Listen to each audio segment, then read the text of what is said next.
In the heart of a dense forest, a group of friends set up camp for a weekend getaway. Excited for some time away from the hustle and bustle of the city, they pitched their tents near a serene lake, surrounded by towering trees that seemed to whisper secrets to the wind.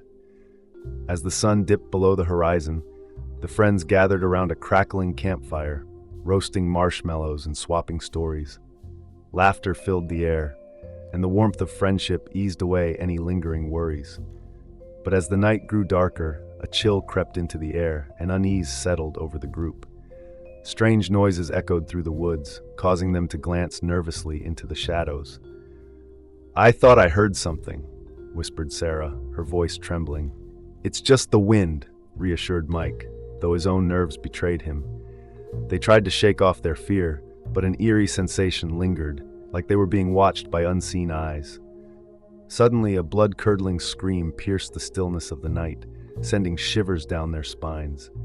Without a word, they scrambled to their feet, their hearts pounding in their chests. "What was that?" cried Tim, his eyes wide with fear. "I don't know, but we need to get out of here," said Emily, her voice trembling.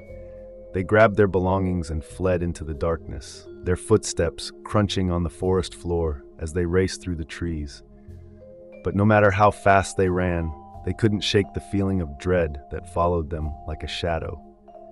Hours passed, and exhaustion weighed heavily on their limbs. They stumbled through the underbrush, searching for any sign of escape, but the forest seemed to stretch on endlessly, swallowing them whole. Just when they thought they couldn't go on any longer, they stumbled upon an old cabin hidden deep in the woods. With a sense of relief, they pushed open the creaky door and collapsed onto the dusty floor, too exhausted to speak. But their respite was short-lived. As they huddled together, trying to catch their breath, they heard the sound of scratching coming from outside the cabin. Their blood ran cold as they realized they were not alone. "What is that?" whispered Sarah, her voice barely a whisper. Before anyone could respond, the door burst open with a deafening crash, and they found themselves face to face with a creature straight out of their worst nightmares. It stood tall and menacing, its eyes glowing with an otherworldly light as it bared its razor-sharp teeth. With a primal instinct, they scrambled to their feet and fled deeper into the cabin, desperate to escape the clutches of the unseen terror that hunted them. But no matter where they turned, the creature was always one step ahead, its presence looming over them like a dark cloud. They were trapped, with nowhere to run and nowhere to hide. As dawn broke and the first light of morning filtered through the trees, the friends huddled together, their faces pale with fear. They knew they were no match for the creature that stalked them, and their only hope was to survive until help arrived.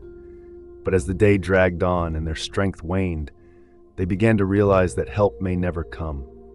They were alone, at the mercy of a creature they couldn't see, and their fate seemed sealed. And so they waited, their fear growing with each passing moment, knowing that the creature was out there, waiting for the perfect moment to strike. In the heart of the forest, surrounded by darkness, they were hunted by a terror beyond their wildest nightmares, with no hope of escape.